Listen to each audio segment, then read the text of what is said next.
It was. So yeah, welcome to day 4 of Eco Week. So this is our first session today. So this is Food, Future and the Planet with ACT4Food. So this is with Sophie. So I'll introduce Sophie to you guys in a second. So just before we get into it, just a tiny bit about ECO-UNESCO itself. So like, who are we if you guys have never heard of us before? And what is the organization? So basically, we're a youth education organization. We were founded in 1986 by a group of young people themselves. And we were originally a club. Now we've grown into this larger, bigger organisation. And the aim of the organisation itself is to empower young people to help us protect the planet and the environment and all things sustainability. So yeah, as well as that, ECO-UNESCO is proud to be one of UNESCO's affiliated clubs and a Sustainable Development Goals ambassador. So this week, Eco Week is aligned with the SDG, so the Sustainable Development Goals. So they are weaved throughout all of the sessions we have on this week. So what that means is for us being a Sustainable Development Goals ambassador is that we are basically championing those goals, and we're trying to weave them in throughout all of our workings and throughout our workshops, throughout the Young Environmentalist Awards, and also throughout different aspects of the organisation itself. So without further ado, I'll introduce you guys to Sophie, and she'll take over in 1 second. So Sophie today is going to talk to us a little bit about the food, future and the planet. So basically food is more than what's on your plate. It's about fairness and the future.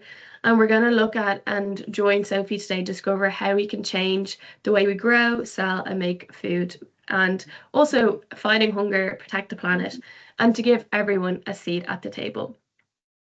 So before Sophie takes over, I'm just going to run through this SDG really quick. She might talk about it as well. So today, this SDG is linked with SDG 2, which is zero hunger. And I can see classes waving. And so the SDGs are basically a world plan made by the United Nations that were created in 2015. And all the countries have agreed to work on them so that by 2030, the world will be a bit fairer, healthier, and then safer for the planet. So what is SDG 2? Basically, it's about ending hunger and making sure everyone has healthy food and supporting farming that cares for the environment. So why does it matter? Why does it matter to us? So basically, healthy lives. Everyone needs enough food to grow and stay strong. Fairness. No one should go hungry just because of where they live or how much money they have.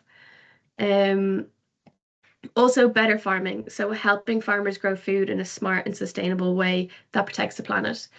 So overall, in short, basically zero hunger means a world where every person has enough safe, nutritious food today and in the future.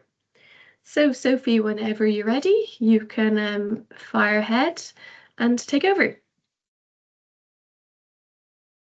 Yeah, so guys, while Sophie's just doing that, if you want to pop in the chat where you guys are tuning in from and how many of you guys are tuning in, we can see a good few are coming in. I think there's another one. Yeah, can everyone hear? Yeah, okay, cool. It looks like Stepside, you guys all got started. Perfect. Okay, Sophie, you can fire ahead. Brilliant. Good morning, everybody. I'm so happy to be here, especially on a Thursday. A Thursday is my favorite day of the week because I'm looking forward to Friday, which is tomorrow. So thank you so much for joining in. I'm going to be talking to you about food, future and the planet, but specifically a little project really close to my heart. Get on to the next slide. Called ACT4Food. So my name's Sophie. I'm from the south of Ireland in Cork. If there's any schools from Cork here, big up. But I founded a youth-led movement called ACT4Food, and we're completely led by young people, and our aim is to transform our food system. So what is a food system? I'll tell you a little bit more about it later, but everything from how our food is grown to how it gets on our plates and all the kind of little steps in between to ensure that the future of food isn't just created by these big decision makers in big, powerful meeting rooms, but it's also led and co-created by us, by young people. This is ACT4Food. We are led by 30 young people from all over the world.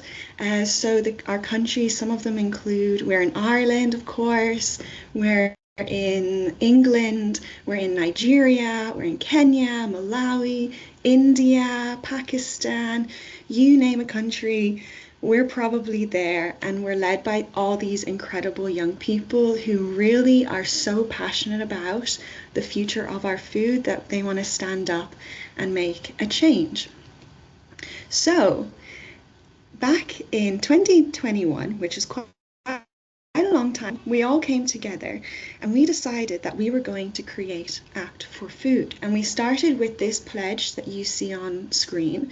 And basically what we were calling for is that decision makers take into account the voices of young people, and that they have young people at decision-making tables, that they ask us our opinions on the future of our food, the future of our world, and they take those opinions into account. So we asked young people like yourselves, like this young girl is from a school in India. She's actually a Girl Scout, and her scouting group signed the pledge on behalf of young people in their school.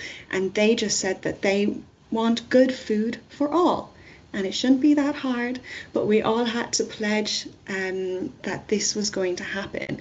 And we got some traction, which was really, really nice. And we even had Simon Coveney at the time, who was a decision maker in Ireland a few years ago, to support our campaign and help us further it.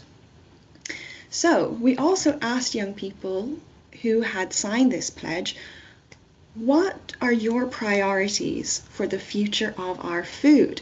And they came up with 10 priorities. We actually asked 100,000 young people from right across the world what their priorities were. Here are some examples. So they said that everybody, no matter your age or where you're from, should be able to afford. That we should ban plastics in our food and single-use plastics in our drinks. So that means using your reusable water bottle, having a lunchbox instead of a plastic bag. And another one that I thought was really interesting, that everybody, no matter what school you're in, should have a school meal, a healthy, nutritious school meal. So these are just a few examples of the things that we're working on in ACT4Food. But anyway, you're probably thinking, yeah, that's cool, but like, what is a food system? What are you talking about? What does this actually mean?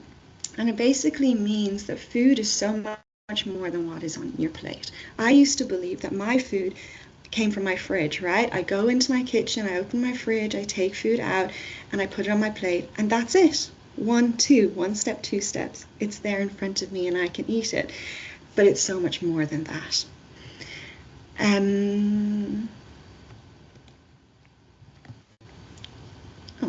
So where does our food actually come from?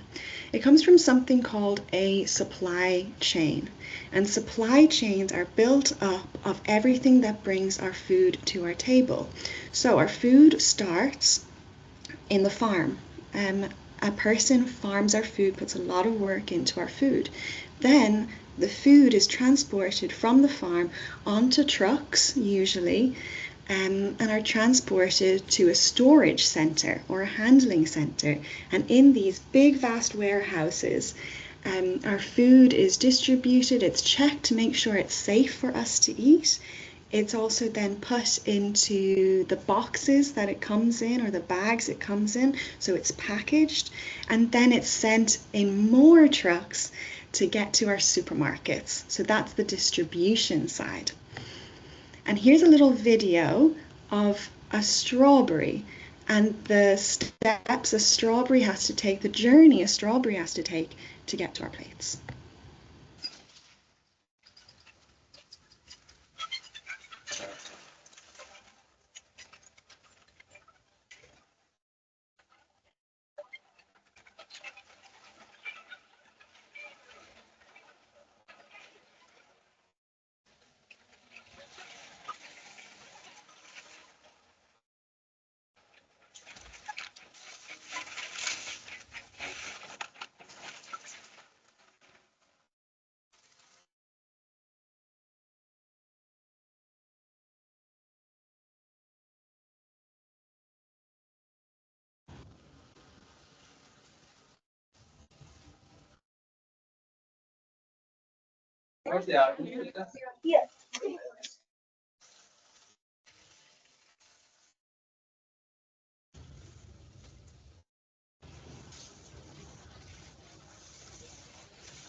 Okay, so that was just a little video of all the steps a strawberry has to take to get to our tables. And then also I think was really important there was the food that was wasted as well, right? So it wasn't just it got to your fridge and you ate it, but then you forget about it and the food is then wasted and it rots in our fridge and then we put it in the bin. And that's so much time, energy, fuel that gets wasted on that strawberry that you forget to eat. So what I always say is remember the people who are farming your food. So these are a few of my friends. This man on my left, might be your right, is called Pacific. He's from Rwanda and he does school gardens in Rwanda. So maybe you might have a school garden in your school as well. But he actually brings fruit trees like strawberries and apple trees to schools in rural Rwanda, so that the students in these schools have fruit during their meal times. And that's how you know the value of your strawberry and your fruit, because you can see exactly where it comes from. And then my other friend on the other side here, her name is Heloisa, and she's from Brazil, and she's a chef. And she makes all her own food and then cooks it and then brings it to primary schools in Brazil. So then these students can see exactly where their food comes from and they can share a meal together. So always remember the steps that your food has to take to reach your plate. And we all like Nutella, right? I know I do. It's my guilty pleasure. I can't go into a supermarket and not buy a jar of Nutella. But unlike strawberries, Nutella has a lot of different ingredients, right? A strawberry is just a strawberry, unless you turn it into jam. But in this case, Nutella, it has a lot of different ingredients. It's got soya, it's got sugar, it's got cocoa, it's got hazelnuts, vanilla, palm oil, and you can't find all these ingredients in one country. All these ingredients come from many different countries. So hazelnuts come from Turkey, and they have to travel 2,260 miles. Palm oil comes from Malaysia. That has to travel 6,485 miles. Sugar and soya has to come from Brazil, 5,447 miles. So your jar of Nutella, to get all mixed together and create Nutella, actually travels 28,731 miles to get to our plates. And to put that into perspective, if you were to travel the whole way around the world, that's 24,901 miles. So your one jar of Nutella has to travel the whole way around the world to reach your plate. I just think that's absolutely mind-boggling, because I've never traveled around the world. I couldn't even imagine traveling around the world, but then yet one jar of Nutella does. And to think about all the carbon emissions that goes into getting your jar of Nutella from the countries to your plate, I think that's quite astounding. So always think about how far your food has to travel. Maybe when you're buying something or your parents are buying something, ask them to look at the label, and maybe you can ask, hey, where did this come from? Where does it say on the label this comes from? And then you can have an idea of exactly how far your food has had to travel. So our food has to travel a very long way from our farm to our plates, right? It uses a lot of energy, so trucks, ships, airplanes, and this can lead to a lot of pollution, a lot of greenhouse gas emissions, which contribute to climate change, okay? And we have a really big issue of food waste. We saw that with the strawberries. And a lot of food gets thrown away along the supply chain. Even in our own homes, food gets thrown away. Maybe if you don't eat all your lunch, you go home and it gets thrown in the bin. So always eat as much as you can. Try and eat everything that's on your plate, everything that's in your lunchbox, so that we don't contribute to this climate change. Another thing of where our food comes from is our food environment, right? So our food environment is where we actually get food, and where we eat food, where we make food. So that can be our supermarkets, our kitchens, okay? The cafes, the cafeterias that we get our food from. And also this can include what our food is packaged in. So we all know a chocolate bar isn't good for us, right? We know that. We know it's a treat. We know pizza maybe isn't the best for us. It's also a treat. But also what makes us buy the food that we buy, right? And usually that's either our parents, okay? That's maybe our friends are influencing us on what to eat, but also social media, and advertising is a huge piece. So maybe when you're watching TV at home, in between the channels, there's an advertisement for a big fast food chain like McDonald's or Burger King, and that actually influences what you might choose to eat later on. So you've always got to be wary that the choices you make might not be your own choices.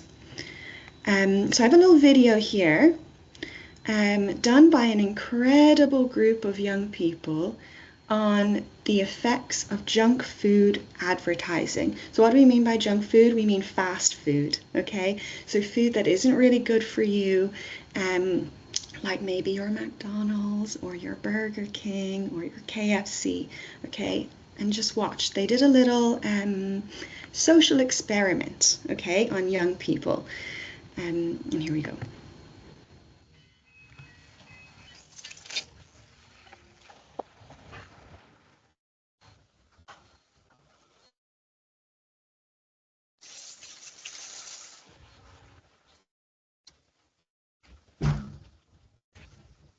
It's all right.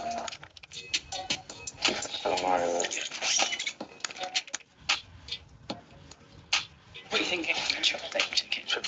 Triple dipped chicken, please.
Okay, so that was a video from my friends at a group called Bite Back UK.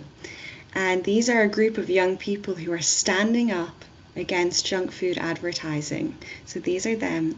And what they're doing is they're going into big cities and they are taking over the spots that these advertisements would usually be. So you see behind them, they took over that spot where a fast food advertising might be and said, we're not taking this anymore. We don't want junk food advertising anymore. It's choosing what we eat, and this is what we can do to stand up against it. I had a little piece back here actually that I wanted to do. Oh, oops. So also I want to talk about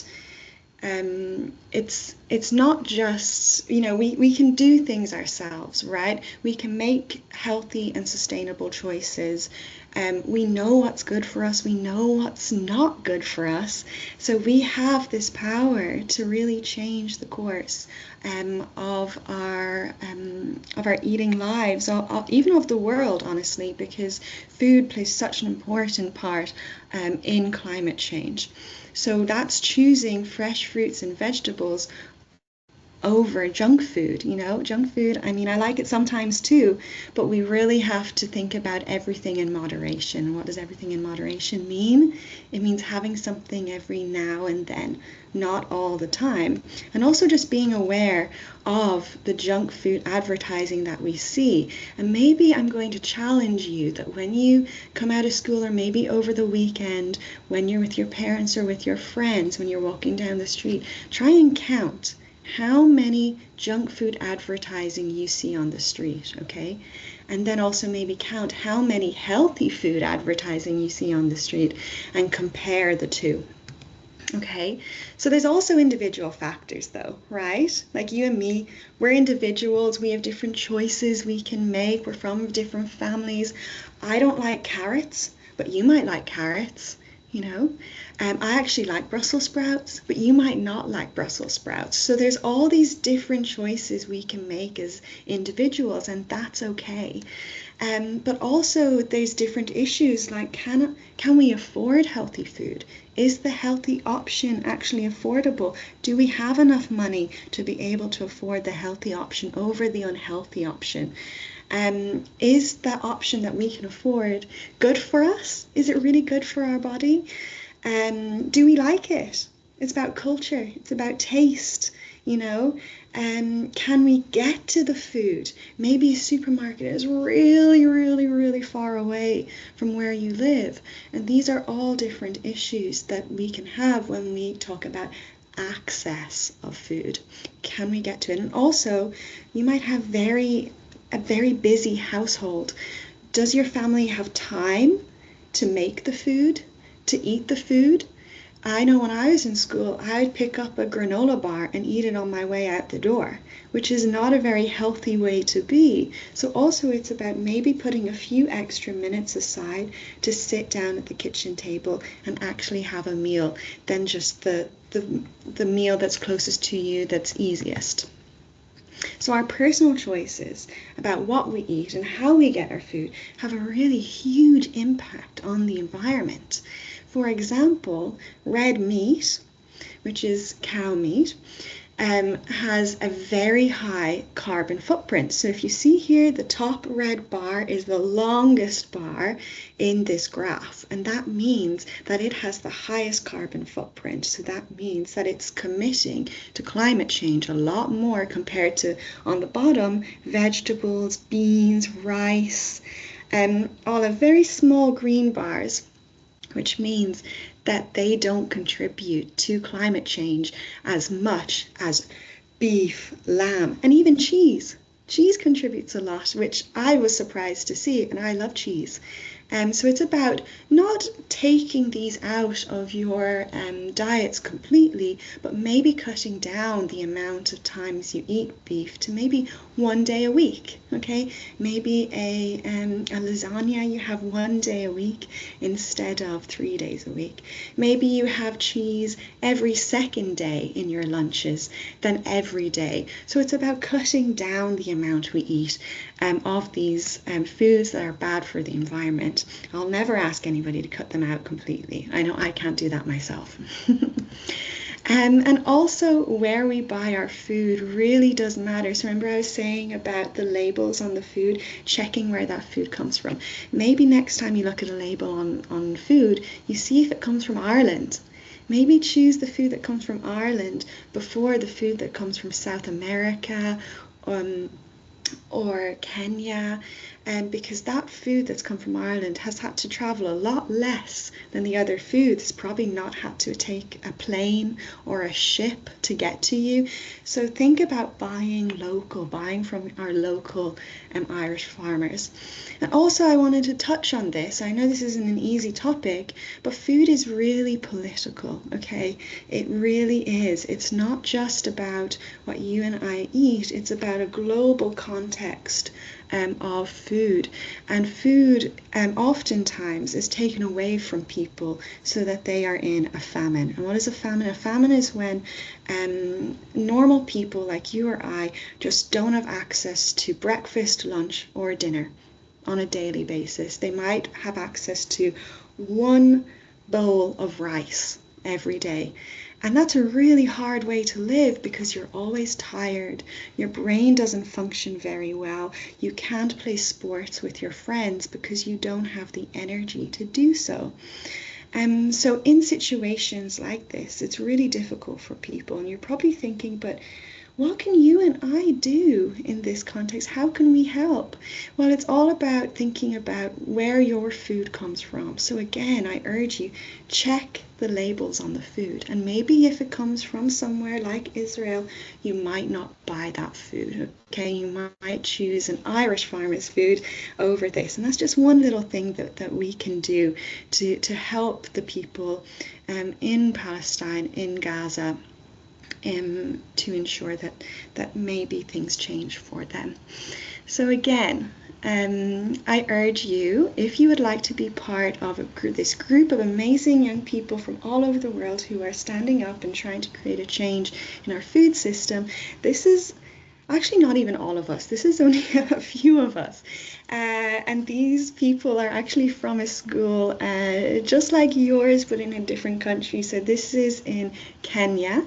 And these are so many young people who have gone online to ACT4Food and taken that pledge to make a change, and pledge to check the labels on our food, pledge to eat more local, and pledge to stand up and make a difference to ensure that our world is a safe space for young people in the years to come. So thank you so much for listening to me. I hope you learned something, and I hope that you can take this home and into your everyday lives and make a change for our food systems. So back to Antonia.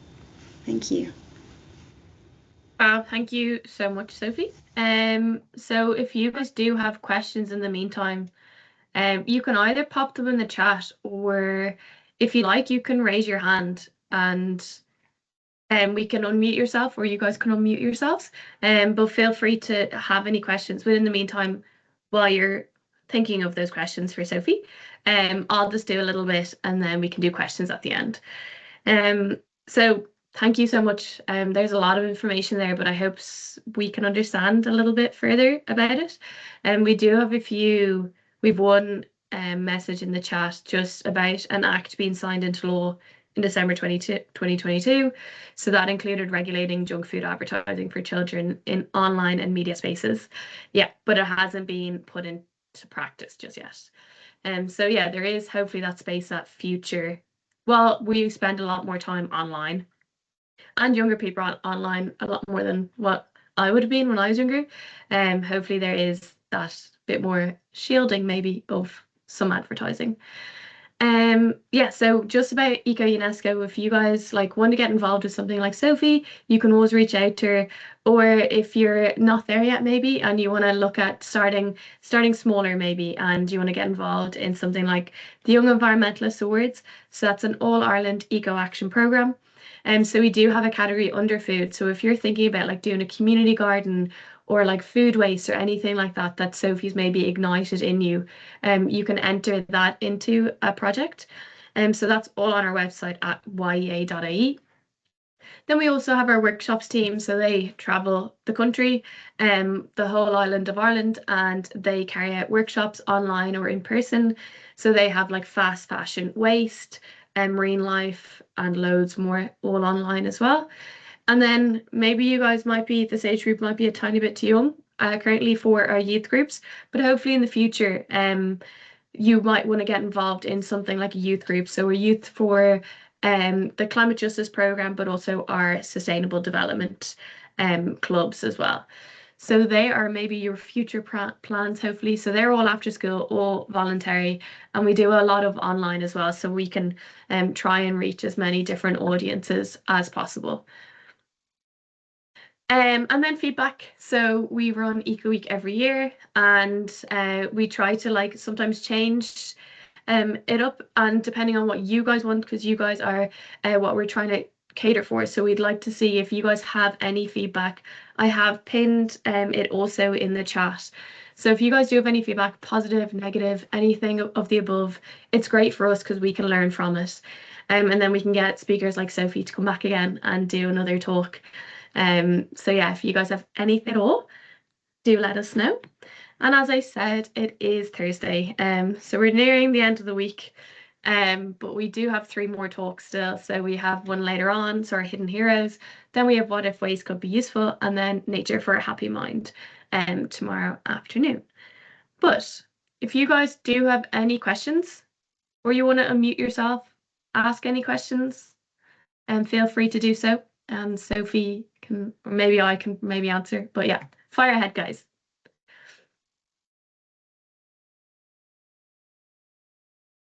I might ask Sophie a first question, actually. But how or why did you get involved? Like, what was your first inlet into this world? Oh my gosh, great question. I was actually going to ask a question also to the classes. Fair. But I got involved because I moved to live with my granny and my aunts when I was quite young, and my granny lived surrounded by farms. And I used to be in close to Dublin, actually, in Kildare. And then I moved down to rural Cork, and there's just farms everywhere, cows everywhere. And in my granny's back garden, she had apple trees, tomato plants, and she used to say, Sophie, why don't you just go out there and pick some tomatoes and pick some apples and bring them into the kitchen? I was like, I can do that. Really? That's so easy. Really? You don't have to go to a shop and buy apples from the shop or buy tomatoes from a shop. She's like, yes, apples grow on trees. We have an apple tree outside. Go and buy them. And I was like, wow, that's amazing. So that's what got me interested. I saw that food wasn't just what was in your fridge, but it was also sometimes what's in your garden. And then I entered, and you guys might have heard it, the BT Young Scientist and Technology exhibition. So I entered that when I was a little bit older than you guys, and my science projects always revolved around food and how to make food more accessible to people, how to make sure that food is more healthy for people. And I was very lucky, and I won the BT Young Scientist and Technology exhibition, and then I went to the Google Science Fair, and I also won the Google Science Fair. And I wish I could show you my Lego trophies, but they're actually at home, but I got these really cool Lego trophies. But that's what spurred my interest, and it made me realize that food is also science. It's also what's around us. It's also our decisions that we make. So that's what got me interested. Thank you for the question. I actually wanted to ask the class, I know we have a few dropping off, so it must be nearly time is up, but is anybody doing anything? Do you have a school garden or a community garden? Are you doing any projects around food and agriculture? You do? I see hands up. Does this class want to tell me about it? I'd love to hear. Maybe Stella? Or, yeah, do you want to say? We're gonna do some paper. Nice and loud, Stella. Picking up some rubbish around our school. So maybe Stella, do you want to come here and you can say it nice and loud to the camera? And we also have this garden somewhere there, and we have somewhere where bugs They got rid live. of that. And Wow. That's very planned. Wow, that's amazing. That's really, really important and really incredible. Picking up rubbish around your school, around your community, having a school garden are so important, and they're such important steps. And thank you for doing it. And I hope you guys will do more of it because it is really important and great examples.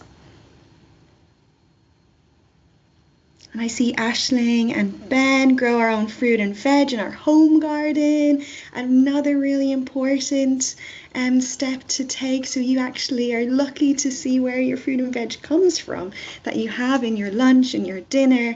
And that is extremely important. And I hope you do more of it because it's so good for the environment. It's so good for yourselves. It's so good for your own health.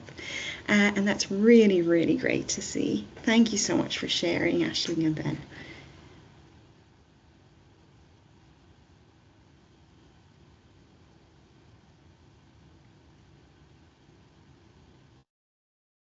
So I think they're waving goodbye. Goodbye, guys.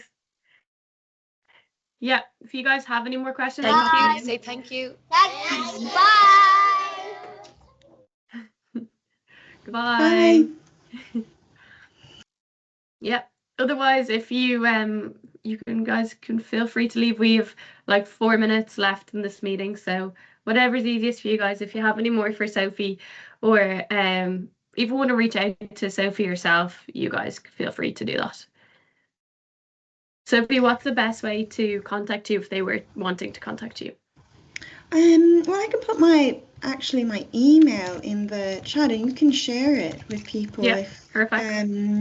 And also, I've got social media. I don't stay on social media, but if you do want to get in touch, I am there. If you would like to get in touch with me, but also my email works. Wow. Yeah, perfect.